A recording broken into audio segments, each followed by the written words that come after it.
From the King of Kings altar, let us answer some theological questions. How do believers respond when God's promises are delayed? What role do our earthly actions play in demonstrating spiritual faith? What is the believer's relationship to the surrounding culture? Should the people of God settle for the temporary comforts of the world? How should people of faith conduct business with secular society? Why is independence from the world's systems important? Does having strong faith insulate a person from sorrow? How does biblical theology view the reality of death? Genesis chapter 23. Sarah's death and burial. Sarah lived 127 years. These were the years of the life of Sarah. So Sarah died in Kirjath Arba, that is Hebron, in the land of Canaan.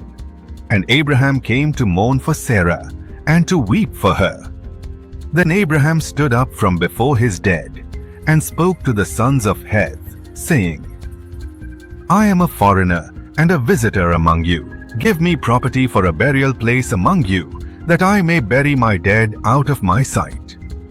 And the sons of Heth answered Abraham, saying to him, Hear us, my lord. You are a mighty prince among us. Bury your dead in the choicest of our burial places. None of us will withhold from you his burial place, that you may bury your dead. Then Abraham stood up and bowed himself to the people of the land, the sons of Heth.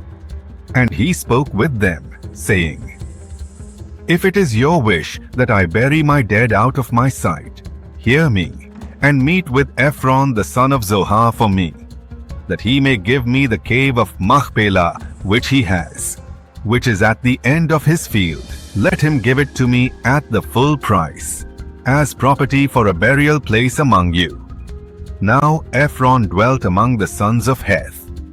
And Ephron the Hittite answered Abraham in the presence of the sons of Heth, all who entered at the gate of his city, saying, No, my lord, hear me. I give you the field and the cave that is in it. I give it to you in the presence of the sons of my people. I give it to you. Bury your dead. Then Abraham bowed himself down before the people of the land. And he spoke to Ephron in the hearing of the people of the land, saying, If you will give it, please hear me. I will give you money for the field. Take it from me, and I will bury my dead there. And Ephron answered Abraham, saying to him, My lord, listen to me. The land is worth 400 shekels of silver. What is that between you and me?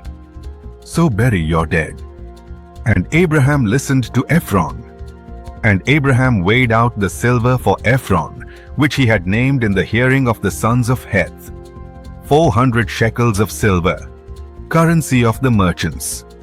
So the field of Ephron, which was in Machpelah, which was before Mamre, the field and the cave which was in it, and all the trees that were in the field, which were within all the surrounding borders, were deeded to Abraham as a possession in the presence of the sons of Heth, before all who went in at the gate of his city.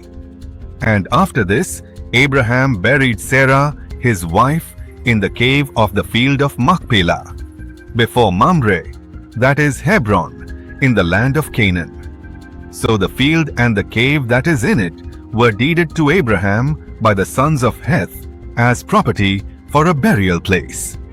Transitioning from the dramatic mountaintop climax of Genesis 22, Genesis 23 shifts to a very solemn, practical, and grounded reality: the death of Sarah and the purchase of her burial plot.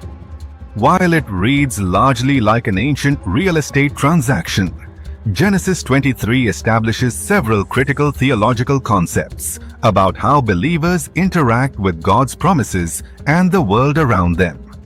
Here is a breakdown of the core theological concepts in Genesis chapter 23. 1.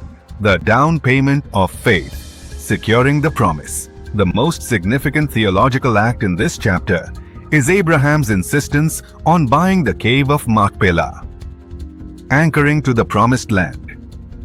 God promised Abraham the entire land of Canaan, yet at this point, he doesn't own a single square foot of it. When Sarah dies, Abraham does not take her body back to his ancestral homeland of Mesopotamia. By burying her in Canaan, he is planting a flag.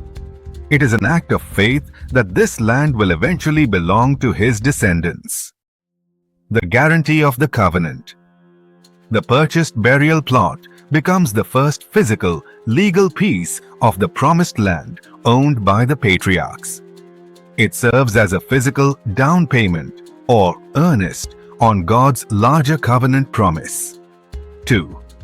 The identity of the sojourner and exile. When Abraham negotiates with the Hittites, he introduces himself by saying, "I am a foreigner and stranger among you, living in the tension."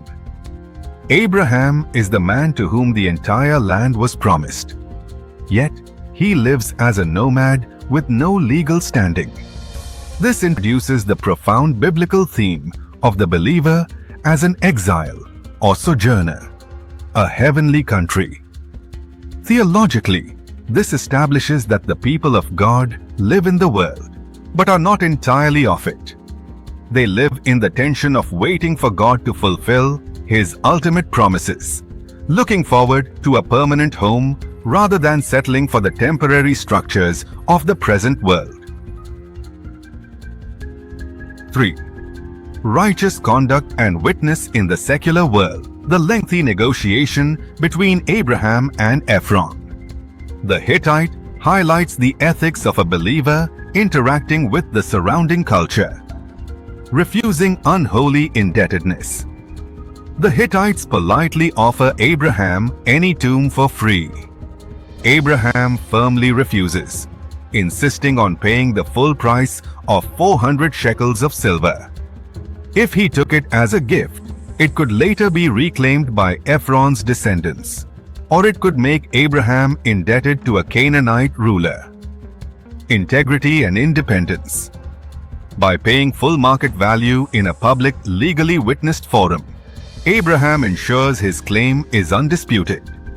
Theologically, it models how believers are to conduct their affairs with outsiders, with absolute integrity, respect, and independence, ensuring that their blessings are clearly provided by God, not by the favors of men.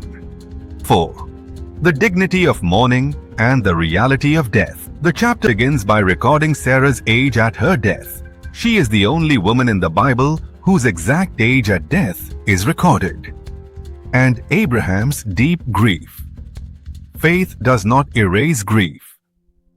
Abraham is a giant of faith who just saw God provide a miracle on Mount Moriah, yet he still openly weeps and moans for his wife. The theology here is highly practical. True faith does not insulate a person from the pain of death or the necessity of mourning. Grief is presented as a natural, dignified response to the loss of human life.